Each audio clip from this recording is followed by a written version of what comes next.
Brought to you by V-Guard, co-powered by Sensodyne and Vimal. పలుకులలో Kesari. Associate sponsor UltraTech.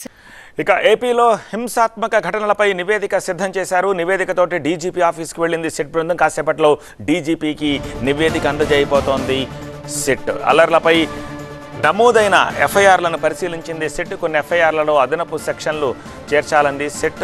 నిందితుల వివరాలని సేకరించింది SIT. Tadipatri, Tirupati, Chandragiri, Macherla, నరసరావుపేటల్లో పర్యటనల ఆధారంగా ప్రాథమిక రిపోర్ట్ సిద్ధం చేసింది సిట్ బృందం. ఇప్పటికే నమోదైన అన్ని ఎఫ్ఐఆర్లను పరిశీలించారు సిట్ సభ్యులు. కొన్ని ఎఫ్ఐఆర్లలో అదనపు సెక్షన్లు చేర్చాలని సిట్ బృందం నిర్ణయించినట్లుగా తెలుస్తోంది. మరికొందరిపై కేసులు నమోదు చేయాలని సిట్ బృందం సూచించబోతోంది. కొందరు అధికారులు, నాయకుల పాత్రపై పక్కా ఆధారాలు సేకరించినట్టు తెలుస్తోంది. ఎన్నికల హింసపై తాడిపత్రిలో సిట్ టీం పర్యటించింది. రాళ్ల దాడిలో పాల్గొన్న నేతలు ఎవరనే దానిపై ఆరా తీసింది. అరెస్ట్ భయంతో అజ్ఞాతంలోకి వెళ్ళిందెవరు, నిందితులందరినీ అరెస్ట్ చేశారా లేదా, ఆ రోజు డ్యూటీలో ఉన్న పోలీసులను ప్రశ్నించింది సిట్ టీం.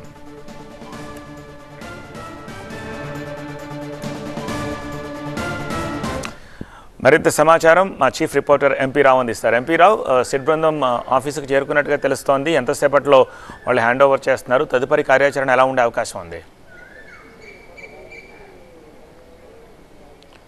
అంటే అర్ధరాత్రి 12 గంటల వరకు కూడా సిట్ బృందంలో ఉన్నటువంటి సభ్యులంతా కూడా వివిధ ప్రాంతాల్లో విచారణ చేస్తూ ఉన్నారు కాబట్టి ఇప్పటివరకు లేట్ అయింది. యాక్చువల్గా ఉదయమే ఈ ప్రిలిమినరీ రిపోర్ట్ ఇవ్వాలని అనుకున్నప్పటికీ కూడా 4 ప్రాంతాల నుంచి కూడా వచ్చినటువంటి సమాచారాన్ని అంతటినీ కూడా క్రోడీకరించి ఒక నివేదికను సిద్ధం చేశారు. ఇప్పుడే కొద్దిసేపటి క్రితమే SIT chief Vineet Brijlal DGP కార్యాలయానికి వెళ్ళారు. మరి కాసేపట్లోనే డీజీపీతో ఆయన భేటీ కాబోతున్నారు.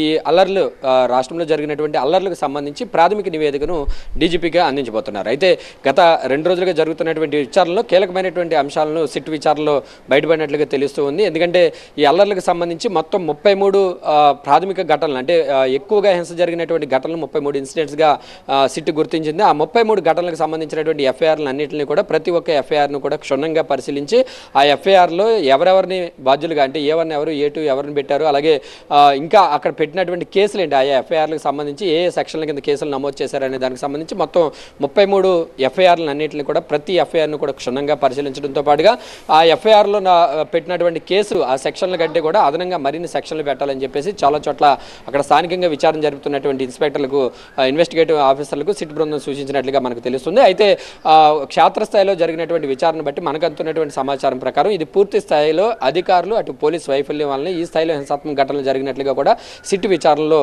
బయటపడినట్లుగా కూడా తెలుస్తుంది. ఇదే విషయాన్ని సిట్ తన నివేదికలో కూడా పొందుపరిచినట్లుగా తెలుస్తుంది. అయితే దీనికి రాజకీయ నాయకులు ఒత్తిళ్లు ఏమైనా కారణంగా ఉన్నాయి. అయితే రాజకీయ నాయకులు ఎవరెవరు ప్రోద్బలంతో అధికారులు నిర్లక్ష్యంగా వ్యవహరించారు, అసలు ఈ ఘటనలు జరగడానికి, హింసను ప్రేరేపించడానికి రాజకీయ నాయకులు సపోర్ట్ ఏ విధంగా ఉంది, ఎవరెవరు ప్రోద్బలంతో ఈ హింస చెలరేగింది, ఒకవేళ ఎమ్మెల్యే అభ్యర్థుల స్థానంలో ఉన్నటువంటి వారు ఎవరైనా హింసను ప్రోత్సహించారా, లేదు అంటే సెకండ్ క్యాడర్, ఆయా పార్టీలకు చెందినటువంటి రెండో క్యాడర్ నాయకులే ఈ హింసకు పాల్పడ్డారా అనే దానికి సంబంధించి అంతా కూడా పూర్తి సమాచారం తీసుకున్నారు. అలాగే మొత్తం 4 ప్రాంతాల్లోనూ కూడా సీసీటీవీ ఫుటేజ్లను పరిశీలించారు. అక్కడ ఘటనలు జరిగినటువంటి ప్రాంతాల్లో ఉన్నటువంటి మారణాయుధాలను కూడా పరిశీలించిన తర్వాత స్థానికులతో కూడా విచారించారు.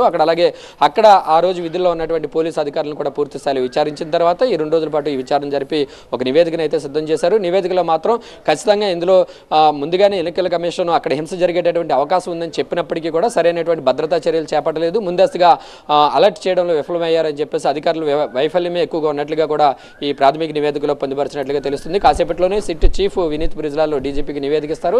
ఆ తర్వాత డీజీపీ రాష్ట్రంలో సీఈఓ ముఖేష్ కుమార్ మేనాకు, డీజీపీ సిఎస్కు సీఈఓ ముఖేష్ కుమార్ మేనాకు కూడా ఈ రిపోర్ట్ ఇస్తారు. అక్కడి నుంచి కేంద్ర ఎన్నికల సంఘానికి సీఈఓ ఈ ప్రాథమిక నివేదికను పంపిస్తారు. దాని ఆధారంగా కేంద్ర ఎన్నికల సంఘం మరిన్ని చర్యలు తీసుకునే అవకాశం కనిపిస్తుంది. Brought to you by V-Guard, co-powered by Sensodyne and Vimal. పలుకులలో కేసరి. Associate sponsor UltraTech.